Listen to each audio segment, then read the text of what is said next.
Just say the word. Just say the word. Just say the word. Just say the word. Just say the word. Just say the word. Hello, I'm Paul Mangell. And I'm Yulia Stancheva. Welcome to Just Say the Word, a podcast in which we pay homage to our relationship with words, their meaning and their power to create our world. In every episode, we invite a special guest and ask them, what is your word? What does it mean to you? Where does it come from?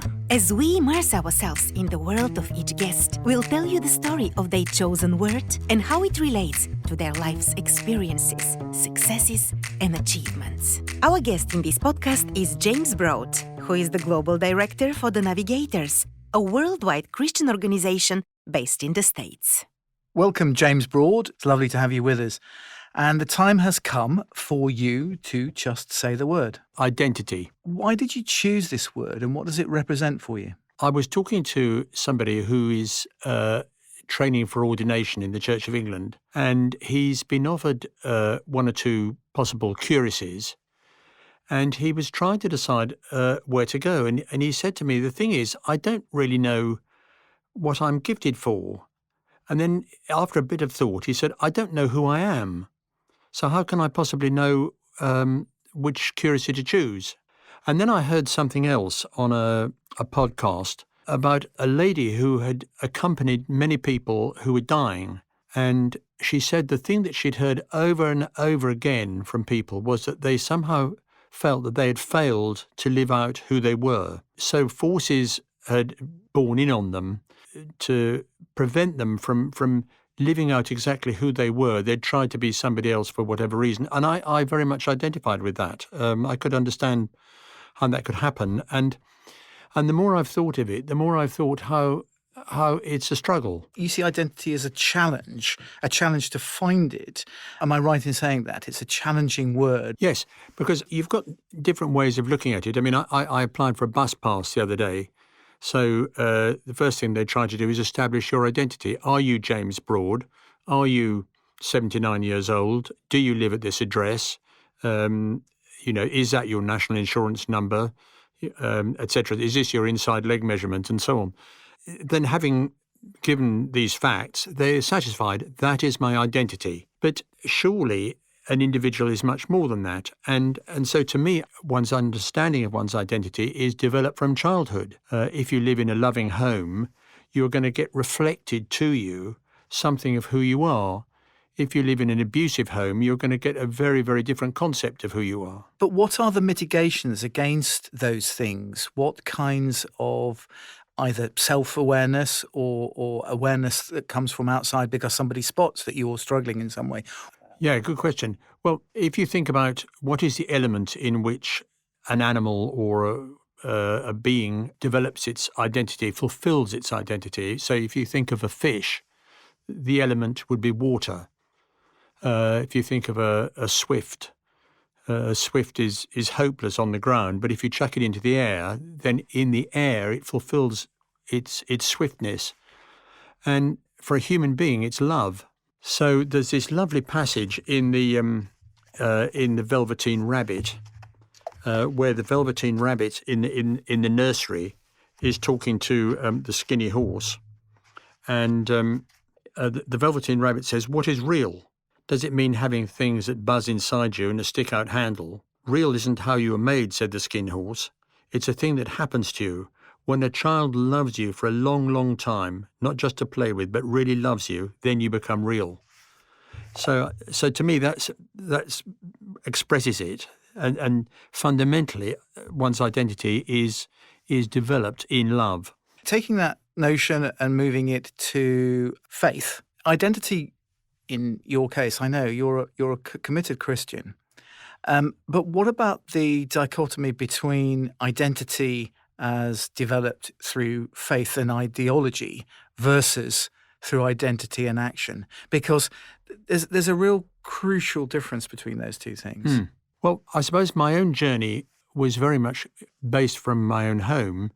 I grew up in a loving home, but where the sort of the essence of everything was that you succeeded, that you came over well, that people liked you, they responded to you, and so on. And so I grew up with this sense in my head that I had to come over well. I had to be a success. And then if I failed, and then I hit a moment in my life when I did fail, then in a sense my identity crumbles. And I was lucky enough to meet somebody who himself had just become a believer. And I felt, although I really felt antagonistic to what he said about his faith, I somehow also felt that a door had opened, and the other side of that door there might be an answer to this loss of identity that I was experiencing. Yeah. Does that mean that Christians have a specific identity, or is it faith that gives you the identity, or is it that love that gives you identity, or a combination of those? My understanding of the Christian gospel is that it brings you into relationship with God. So fundamentally, a Christian is somebody who is in a relationship with a loving God.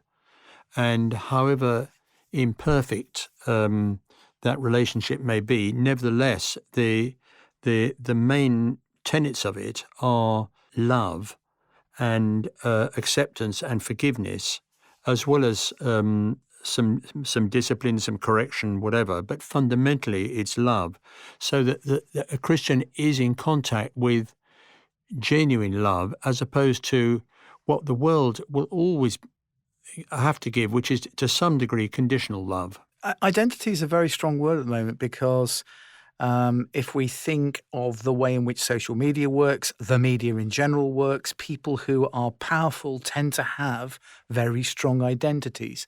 We think, recently, Boris Johnson, Donald Trump, all sorts of influencers around the world. Does identity have a downside? Well, massively. So, I remember in Mrs. Thatcher's time, somebody saying, see, the important thing is that Mrs. Thatcher must be seen to be more caring. And I remember thinking to myself, no, the important thing is that Mrs. Thatcher is more caring. It's not whether we can create an identity that makes her look more caring. That's going to be superficial, and that will be a lie. What really is this person? Somebody can appear truthful, or they can appear very confident, or this, that, and the other.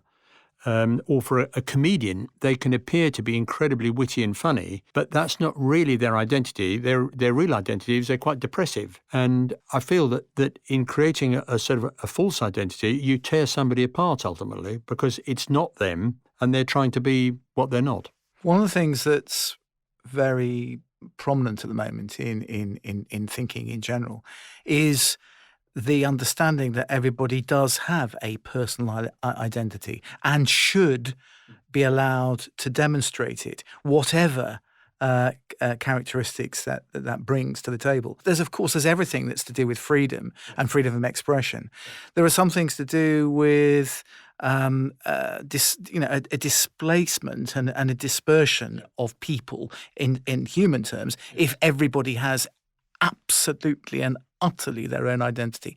How do we talk about that? The Apostle Paul wrote to some people who had recently come into the freedom that was offered through the gospel of Christ. And he said, you were called to freedom, brethren. However, don't use your freedom as an opportunity for the flesh, but through love become servants of one another. I feel as if faith gives a freedom, but it's a freedom to serve one another, not a freedom to be myself at the expense of somebody else and thus take away somebody else's freedom. So set free to serve, I think, is a great motto. Identity is a strength, there's no doubt about it. Knowing yourself, knowing what, knowing who you are, and being able to attribute things to yourself in life's ups and downs, particularly, I suppose, in life's downs. How has your identity developed out of faith to help you through those downs? I mean, to give an example, when I was going out with Jan, who I later married, but when we were first going out, I remember thinking, wouldn't it be wonderful if I had a telephone in the car and I received and made important business calls, and how impressed she'd be. And after we were married, I told her about this, and she looked at me in sheer amazement and said, how could you possibly think that? how could you think that I would be interested in that image of you? It's you I love. It isn't this image of yourself that you somehow think is superior to who you are. So I think her love for me as who I am and her refusal to love any other of my attempted identities, that really was probably the most important thing for me. Yeah. I think identity is one of those things that one knows, one understands about oneself, but often you have to keep rehearsing it or reminding yourself of it or remembering it. How do you go about that remembering and reinforcement and reminder to yourself of your identity? A spiritual writer, Henry Nouwen, wrote in a lovely book called The Voice of the Beloved, and he said that the most important thing every day is to hear the voice that calls me the beloved. And he took this from the words at Jesus' baptism, when he hears a voice from heaven say, "You are my beloved son, with you I am well pleased." And Nouwen's own experience, and then what he wanted to pass on to the rest of us, was that we need to hear that voice every day. I mean, the old joke about when you're talking about marriage and the husband says to his wife, or rather she says to him, it'd be lovely if you told me that you loved me. And he says, I did. I told you that 38 years ago. And it's something that we need to hear every day. So if we go back to some original identities, you're very clear, you're very transparent that it's you are a Christian and it must be Christ's identity in great part that informs you. What is it particularly about Christ's identity that you react to or warm to or see? What characteristics are there that you identify with in his identity? That's a very good question. I mean, the thing that comes out about him is an absolute clarity. He says it on occasions to people. He says, I know where I came from. I know where I'm going. And then he says, you don't know. You're not aware where you've come from. You don't know where you're going. And there was a quiet assurance about him, which I think gives him a kind of peace. So there isn't the frenetic activity, the frenetic need to justify himself by his actions. He can be focused upward and outward without having to take from other people.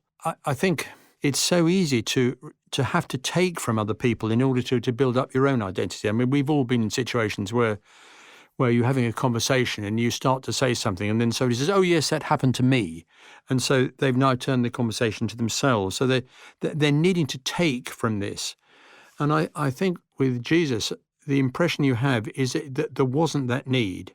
He's focused upward and he's focused outward. Mm. Yeah. Last question around identity. What advice do you have, in particular for young people? How do they find their identity with the turmoil that we see, particularly right now?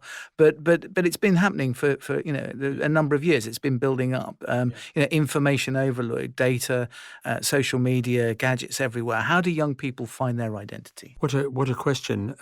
So worries me in the present age is just the amount of false information about identity that's coming all the time from social media, from reaction to people in schools. I think solitude is one possible avenue, that it's terribly difficult for people to be on their own. And yet I actually feel that a key for people is to be able to be on their own and to be quiet and not to have their phone pinging, not to have a news feed in front of them, actually to be quiet. And at that point, I think you can start to think about who you are, what are the real influences on your life. Otherwise, you're constantly reacting to stimuli. And a lot of those stimuli are really actually quite negative. It's a tough subject. It's a tough word, and its implications, bequeath some difficulties. But I think you're right. I think peace, quiet, opportunity to reflect by oneself and on oneself helps to develop that. And I'm really grateful for you for sharing your words of great wisdom with us. Thanks, James. Thank you. Just say the word. Just say the word.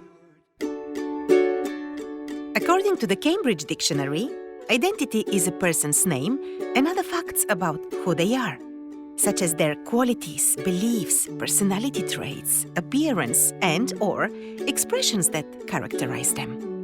The identity shows the qualities of a person or a group that make them different from others. Other words to describe identity are identification, recognition, sameness, oneness, uniqueness, distinctiveness. But where does the word identity come from? Let's hear it from Gerard Rodriguez, Alpha Studio's very own sound engineer, who is our language detective guest in this episode.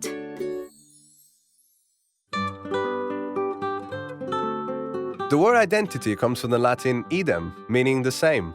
It was first used in English by bishop and historian John Bale in 1545.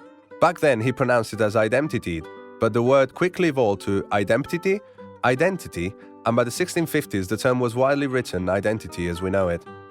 In many languages, identity sounds similar to its Latin roots. For example, in French is identité, in German identità, in Italian identità, in Dutch identiteit, and in my native European Spanish is identidad, or in Catalan identitat. Identity is a fluid concept in the Spanish culture, as the way Hispanics describe their identity vary across the immigrant generations. They most often say speaking Spanish is an essential part of what being Hispanic means to them. Having both parents of the same ancestry, having a Spanish last name, socializing with others, or even participating or attending cultural celebrations are also an essential part of the Hispanic identity. Personally, for me, the concept of identity is blurry, as I don't have a feeling of identity, or I don't even feel Hispanic. I believe it was the Portuguese writer and Nobel Prize literature winner, José Saramago, who said that the identity of a person isn't a name, a place, or a date of birth. It is simply the act of being, and that cannot be refuted.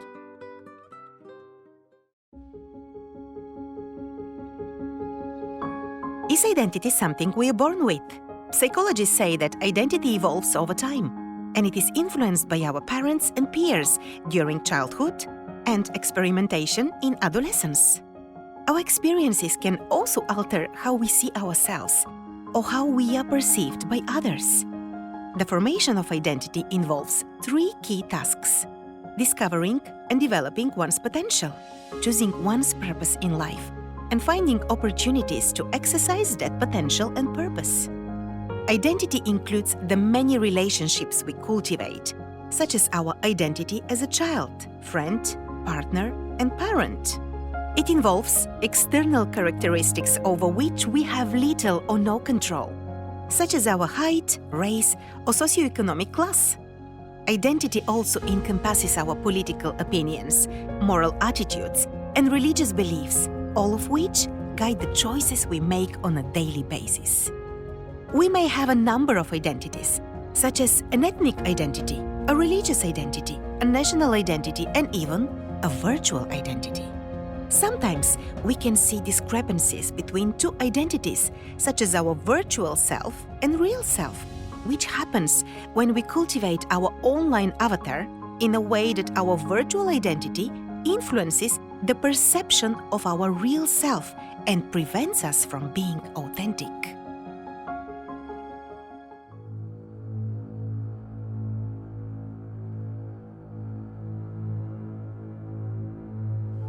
Who am I? And who do I want my future self to be? We all find ourselves asking those existential questions at some stage of our lives.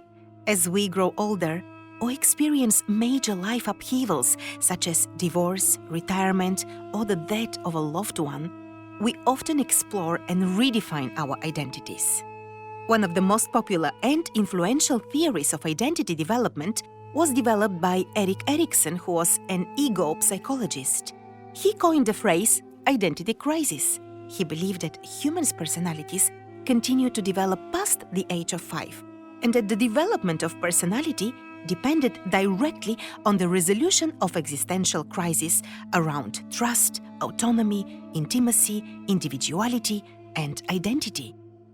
Another famous psychologist, Sigmund Freud, developed the theory of personality, which proposed that the human psyche is composed of 3 separate but interacting parts: the id, the ego, and the superego. The 3 parts develop at different times and play different roles in personality, but work together to form a whole and contribute to our identity and behavior.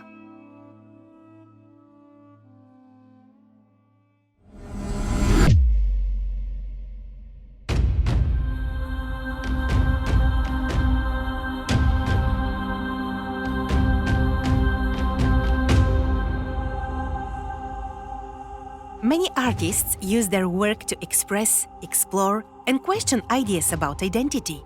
Music, poetry, imagery, literature, artworks can all convey messages and ideas that otherwise would be difficult to express.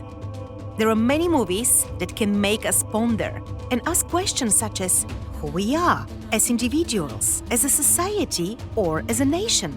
They challenge stereotypes and conventions while exploring attributes such as gender, sexuality, race, nationality, and heritage. Let's explore some movies that portray complex and distinct characters who are on their journey of self-discovery.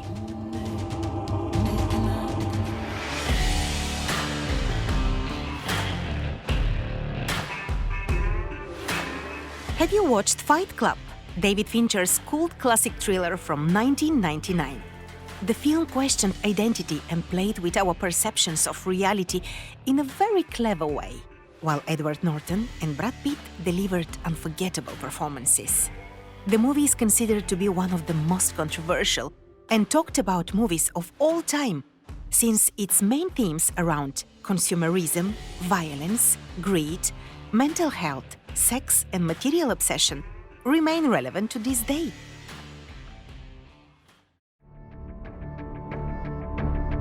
Another cult title from 1999 that we ought to mention here is The Matrix, the Wachowski brothers' groundbreaking motion picture starring Keanu Reeves.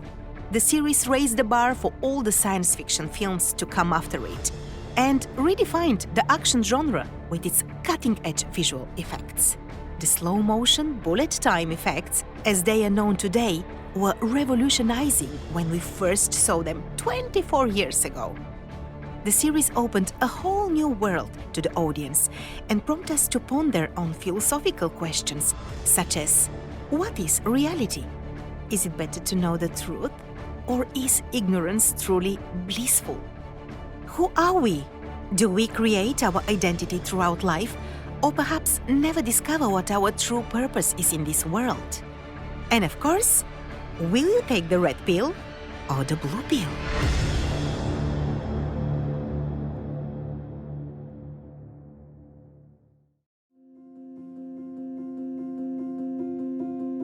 Identity is a very profound concept, and many famous musicians have pondered over the characteristics that determine our personal and social identity. Let's recount some of them. Karma Chameleon by Culture Club. The song highlights the difficulties one faces when they are not true to themselves or their significant other.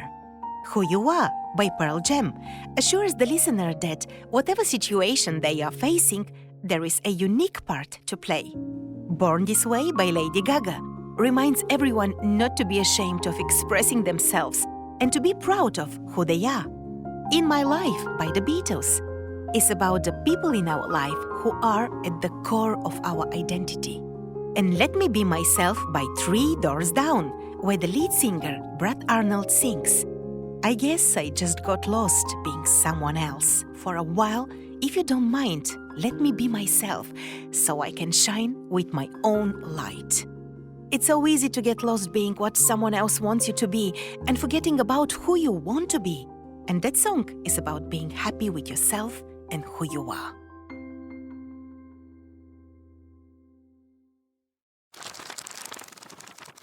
There are many remarkable novels that grapple with the issue of identity and which have sparked passionate discussions about the way books help us to find ourselves. One of them is The Bell Jar, the 1963 semi-autobiographical novel by Sylvia Plath that captures the struggle to find one's place in society and asserts one's identity like no other book. The story resonates in today's society like no other. The Black Book by Orhan Pamuk is a complex, multifaceted story about a man who seeks to uncover the mystery of his wife and friend's disappearance. While doing so, the protagonist starts assuming the identity of the disappeared man, a columnist, and things start to become rather strange.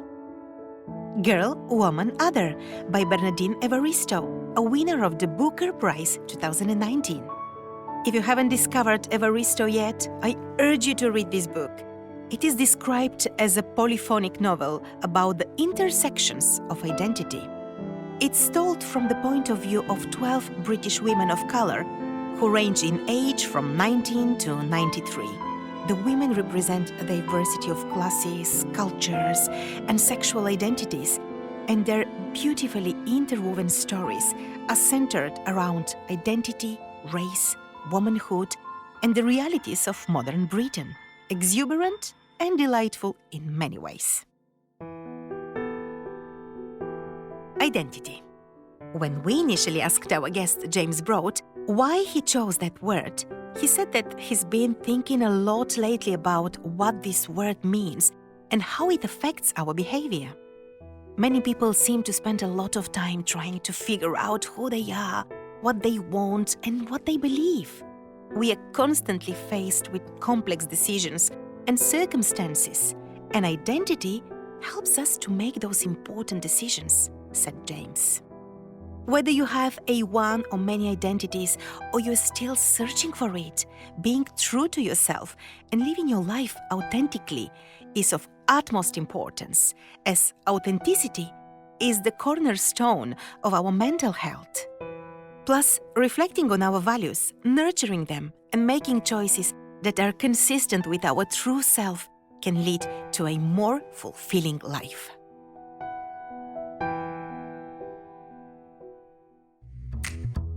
This episode was written and produced by me, Yulia Stancheva, for Alpha CRC. My co-hosts are Paul Mangell and Gerard Rodriguez. Sound design, Alpha Studios. Audio engineer, Mikosh Nanazi. With special thanks to our guest, James Broad. If you haven't listened to our previous episodes, you can catch up with them on Podbean, Amazon Music, Spotify, Apple and Google Podcasts, or wherever you get your podcasts from. If you like this show, please don't forget to share it with others, rate it, and subscribe so you never miss another episode. Thank you for listening. We will be back in 2 weeks' time. Just say the word. Just say the word. Just say the word. Just say the word. Just say the word. This podcast was brought to you by Alpha CRC. Global enterprise localization, local user experience.